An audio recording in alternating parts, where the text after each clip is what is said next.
Hi guys, welcome back to my channel. I just want to tell you guys that I had the baby. Baby Richie is finally here. And I'm going to go through my labor and delivery story for you guys and navigating through the whole pandemic situation. And I do have some footage of my room that I stayed in the hospital, so I'm gonna add that in for you guys. I just want to say that I'm still big though. Even though I had the baby, I still feel large. So I have a long journey ahead of me to lose all this baby weight, and I'm going to document everything so you guys can come with me along that journey. But you know, it's crazy. I can't believe that today's the 12th already and I had him on the 1st, so it's almost been 2 weeks. Time has just been flying. When you're taking care of a newborn 24 hours a day and a toddler for most of the day, the days are just straight flying by. Wow, it's hard to believe. Whew. But so let's rewind to 2 days before my delivery date. I had to go to the hospital and do some preliminary blood work. And one of the things they want you to do is you have to do the test for COVID. So I was very nervous about doing that because I was told they put this it's kind of like the flu when they test you for the flu. It's like a Q-tip that's about this long and they shove it up your nose.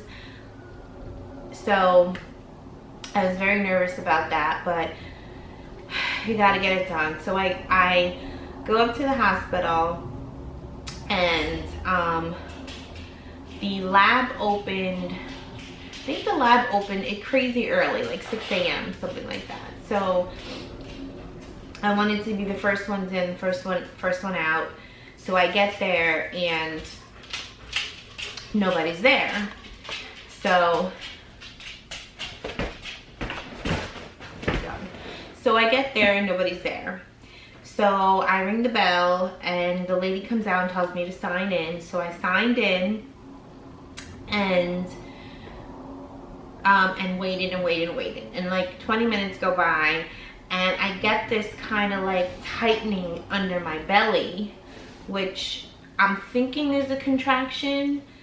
You know, when I had my daughter, I went in at 35 weeks. I never felt what a contraction was, but it was just like this tightening of my muscles, and it was just like, oh, you know, I had to like, I was actually on my way to the restroom and I had to like lean against the wall.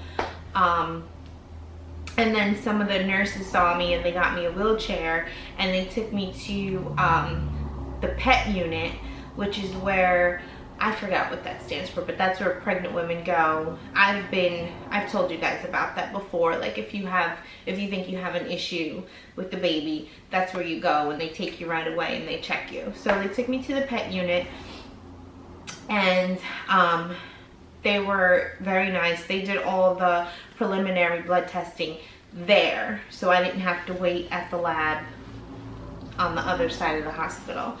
So when we went into the PET unit, they were explaining to me that the baby looked fine, but I was dehydrated.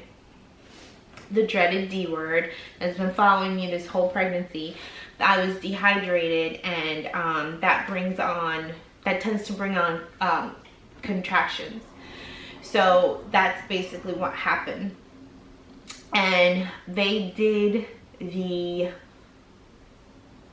COVID test on me, and y'all, it was not pretty. Like I couldn't contain myself. Like I grabbed the girl's hand. It hurt.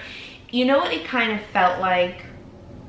And I think everybody's interpretation is different, but like when you're a kid and you fall into a swimming pool and the water rushes all your orifices in your face, all, and it burns. It kind of has a burning sensation, and I felt that burning sensation for like an hour. Like afterwards, I still felt it. It was crazy. So, I got through it though, and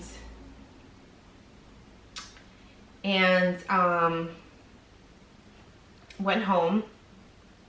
So that was a Wednesday. Friday morning, I came back to the hospital. Rich and Morgan, he had Morgan in the back seat. They dropped me off, and I came in with my luggage, and I came to have the baby by myself. So Friday, I came, I was in the hospital, and I was supposed to have my C-section at 8:30, and you have to arrive 2 hours early. So I had to arrive at the hospital at 6:30 a.m. So I went in, trying to remember. I went in, and at 8:30, they were running behind. So they had me laying on this bed, and they had me all hooked up, and I was in no rush because I'm like, at this point, I'm so nervous that I'm like, take your time. I didn't sleep the whole night. So they didn't actually wheel me into the surgery room until 10:30. So when I was laying on that bed, I actually fell asleep. But at one point, when I was laying on that bed, a nurse came in, and she told me that they did my hemoglobin levels. Now, I'm not a doctor, I'm not a nurse, I really don't even know what she's talking about, but they tested my hemoglobin levels, and it's supposed to be at a 14. When I came in on Wednesday, it was at 9. And then they tested them again that day on Friday, and they were at 7. So she said that if I lose too much blood on the operating table, they're gonna have to give me blood. So she said she was gonna put 2 bags of blood on reserve for me, because my levels were just way too low. Which I was kind of sideswiped by that. You know, I never heard that before, that I even had an issue. But I was like, okay, I really didn't think anything of it, because I'm like, that's not gonna happen. I'm good, you know. So, I laid in the bed for 2 hours, and I wound up falling asleep. Then at 10:30, they woke me up, and they walked me into the surgical room. You know, when I had already explained to the anesthesiologist, you know, how I have panic attacks and everything like that. Like, I was like, give me the strongest thing that you have. And he gave me this epidural, which I've had 2 epidurals before. When I had my myomectomy, I had an epidural, and when I had Morgan, I had an epidural. But this one stung. Like, I had to sit on the surgical table and like hunch over, and he put it in the bottom of my spine, kinda. And I don't know if he was squeezing the thing really slowly, but it stung, and it stung for like, it seemed like forever, but it was probably like 30 seconds to a minute, but it stung, and I was like, ah! And then there was this man in the room. He was Indian, or I don't remember what nationality he was. He had a very thick accent, and I don't know whether he was the anesthesiologist assistant. I don't even know, but he kept telling me to be quiet, you know, and not in those terms, but he was like, you gotta stop yelling, you gotta stop yelling, we can't do our job like this. And I'm just like, ah, You know, and I think if you're a man and you're in the delivery room, you don't have the right to say what I can do and what I can't do.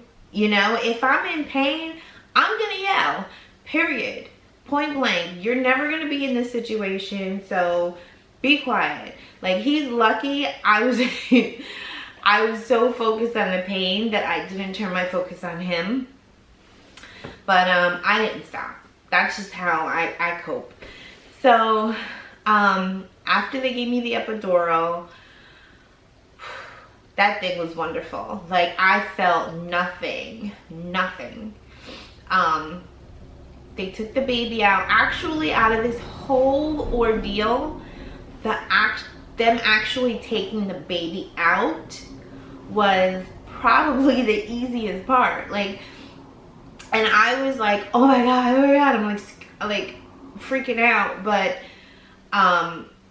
it was even better than when I had Morgan. When I had Morgan, I felt them like pushing on my stomach, and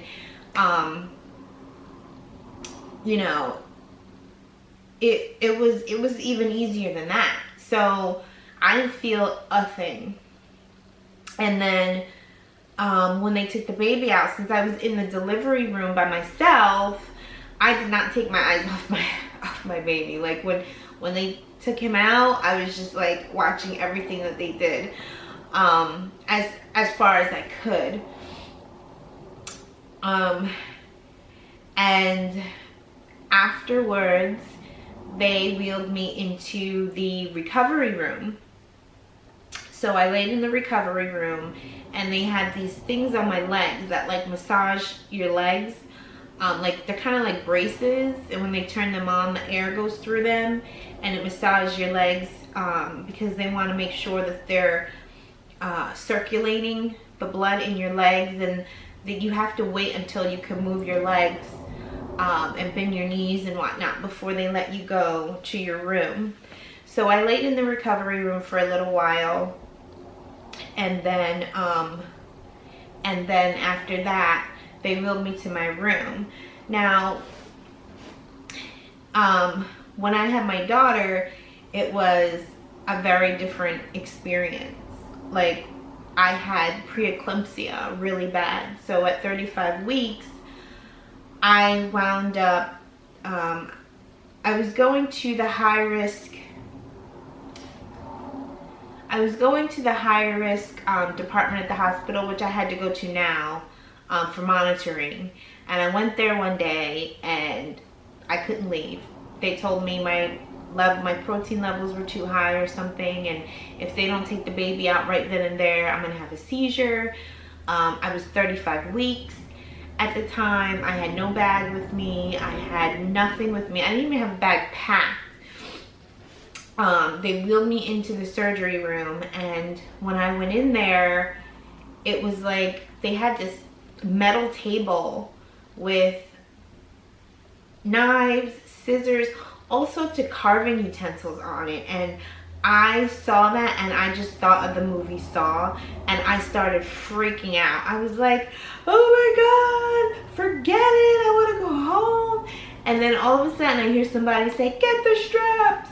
And they strapped me into the bed, and I was freaking out. I threw up all over myself because I'm strapped in. And then when I had Morgan, she was only 4 pounds. So she went straight to the NICU, and she stayed there for 8 days. So she was never in my room. It was never how it is like on TV when, you know, the mother's sitting in her room, and you know what I mean? I had to always go to the NICU. The whole time I was in the hospital, I was in the NICU with her. So this time it was very different.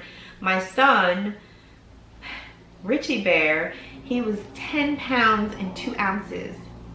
Yes, 10 pounds. So it was very different. And he came out healthy. And I actually gave birth at 38 weeks. So I wasn't even full term. Okay? And I'm not a big girl by any means. I'm like 5'4", 130 pounds on a good day. 10 pounds, 2 ounces. So they wheel me to my room, and you know, eventually they bring baby Richie in, and he stayed in the room with me the whole time, which was great. It was great. I had a normal experience aside from the whole COVID situation. Now, as far as that, the whole time I was in the hospital, I was by myself,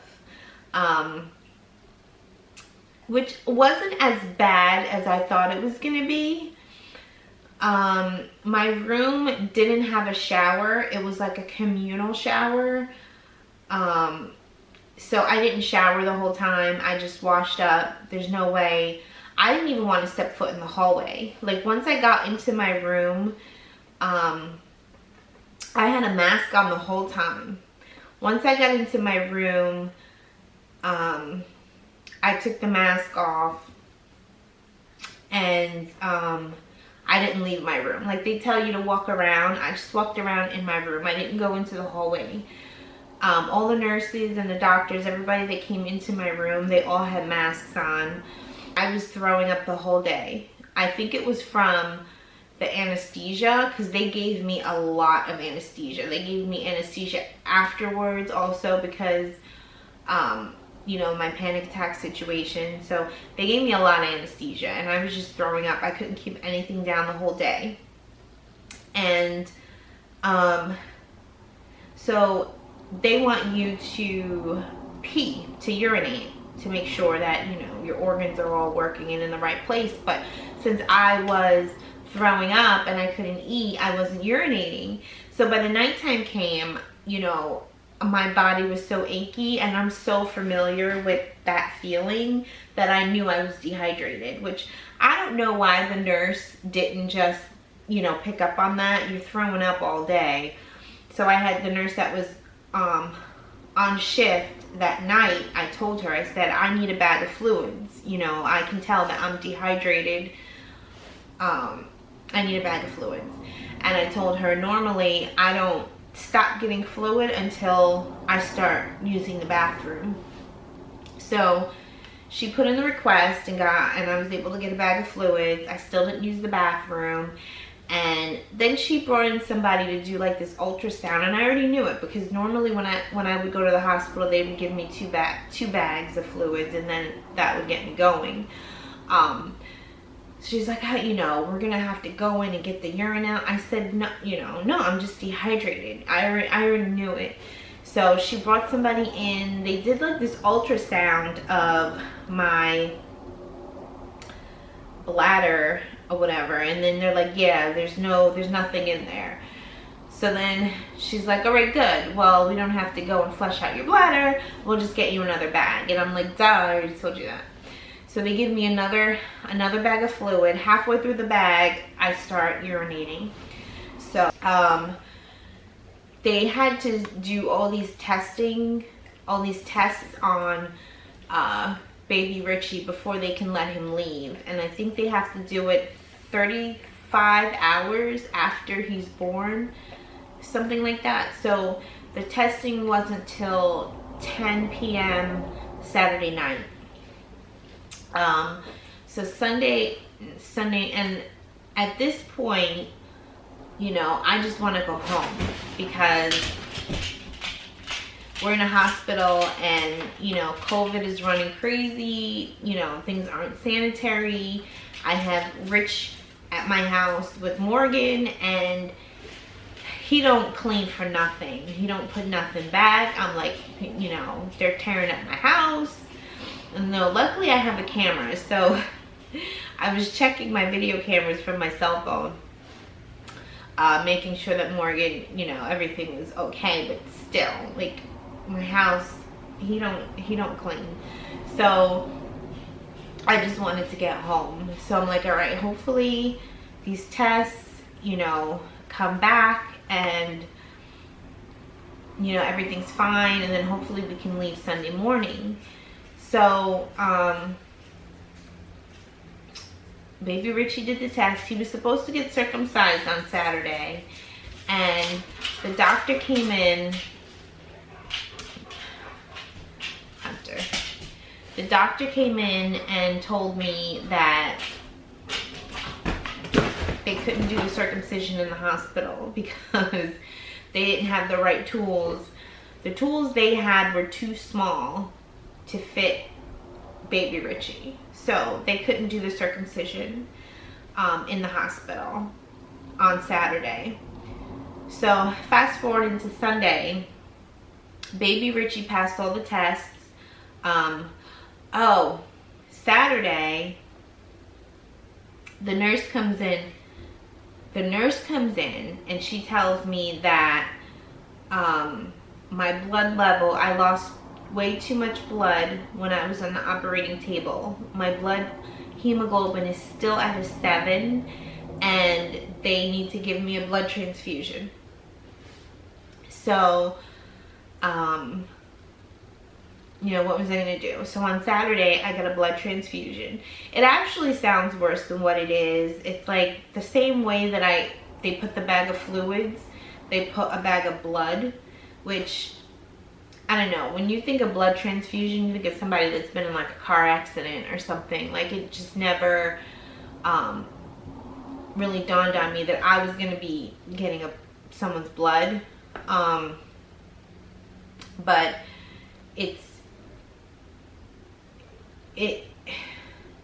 it's very humbling. Like, I never gave blood before, but I will now. My body on the right hand side did swell up. My hand swelled up. Everything got swollen, but it wasn't that bad. So Saturday I had my blood transfusion, and then after that they monitor your blood levels, and I was just hoping to go home on Sunday. So they monitored my blood levels, and then Sunday morning they told me that it increased the whole point and I could go home, and that baby Richie passed all his state tests and everything and he can go home. But they gave me the option. They said if I want to stay another day, I can, or you can go home today. And I was like, you know, I'm just gonna go home because, you know, with the whole COVID going around and it's just too many germs. So I came home, and baby Richie came home. I actually note to you guys all the clothes that I had brought with me to the hospital for baby Richie. He didn't fit. My sister, who lives like 10 minutes from the hospital, she was nice enough to drop off at the front desk some clothes for me for him. He's definitely in the 3-month size, 0 to 3 months. Depending on the brand, he can fit 3 to 6 months. But yeah, all the newborn clothes that I bought, you know, and I took the tags off and I washed them and everything. All the newborn clothes, he's not fitting in. So that's my story. Let me see if I'm forgetting anything. Oh, the recovery. So I get home on Sunday. We stopped at Target. We picked up diapers, baby food, yeah, formula, because I'm not breastfeeding. We picked up formula, and we went home. On Monday or Tuesday, I was changing him and I sneezed. Note to you guys, if you're getting a C-section, do not cough and do not sneeze. Whatever you have to do, like if I felt that I had to cough, I would just kind of go just clear my throat and get it out. If I felt like I had to sneeze, I would just, you know, instead of sneezing. I was changing him and I sneezed. I was focusing on what I was doing and I wasn't paying attention and I sneezed. Not even a big sneeze. It was just, you know, I almost dropped to my knees. I had to grab onto the crib and I screamed. So turns out I popped my stitch. So just a note to you guys, if you're getting a C-section, do not sneeze or cough because it hurts really, really bad. So yeah, that's my story. Like, it's so weird. I was at BJ's Wholesale Club last weekend, just getting groceries, and now with the COVID, you really, you know, can't take your kids with you anywhere. And I'm walking through the store, and I'm like, this is the first time in a long time I've been without a child. Like, Morgan's not with me, and I don't have baby Richie in my stomach. Like, it's just me. Like, I don't know. It's still, I'm still getting used to it. So, thank you for listening to my story. Thank you guys for following me this whole time. Please subscribe, because we're going to keep this train going, and you guys can follow my journey, my weight loss journey, and watch baby Richie as he grows up. He's actually upstairs sleeping right now, and Morgan is too. So I kind of don't want to wake them. But I will put a picture at the end of this video so you guys can see baby Richie. But anyway, thank you for watching. Please subscribe to this video, and I will see you guys next time. Bunty, you gonna miss me? You gonna miss me, Bunty? He's like, I don't know about that. Everybody Bunty. Especially this Benny. Hey, we're on our way to the hospital. It's, what time is it? It's 5:37. We have to be there at 6:30. I started the washing machine. I vacuumed a little bit. Dog hair all over my shirt.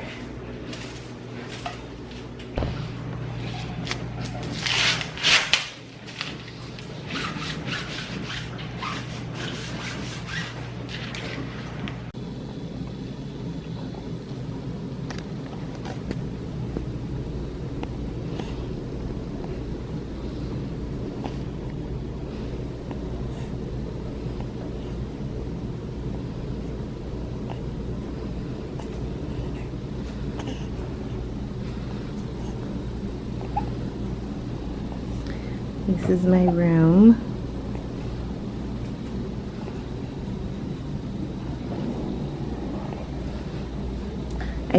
This is the same hospital I was in before, but they gave me the ghetto room this time. Like, this is the chair. Before I had like a pull-out chair. And this is my view, another wall.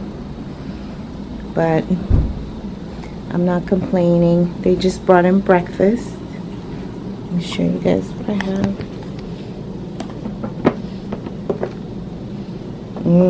That looks good. I'm hungry, but I'm feeding the baby right now. Every time my food comes, he starts crying because he gets hungry. And this is the bathroom.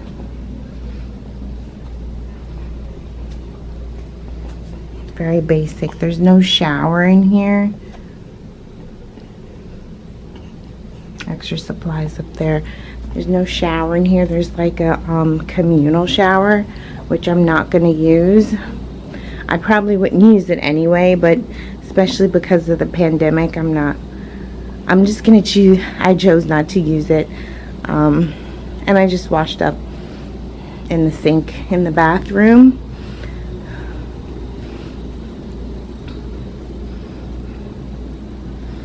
Okay, I gotta burp him now.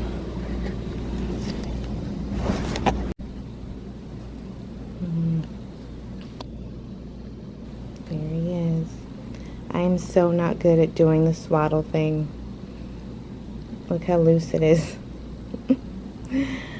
I have to buy some of those swaddles. And I'm hoping to go home today. Right? Right? You want your passy back? You want your passy?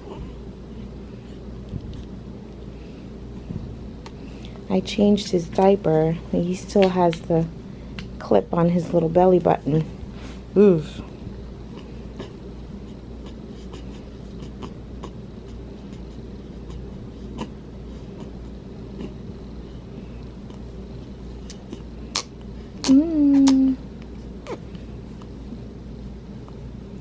Aww. So he should still be... Oh, he's wet again. You're wet again? I'm gonna change your little diaper, huh? And maybe you'll go to sleep.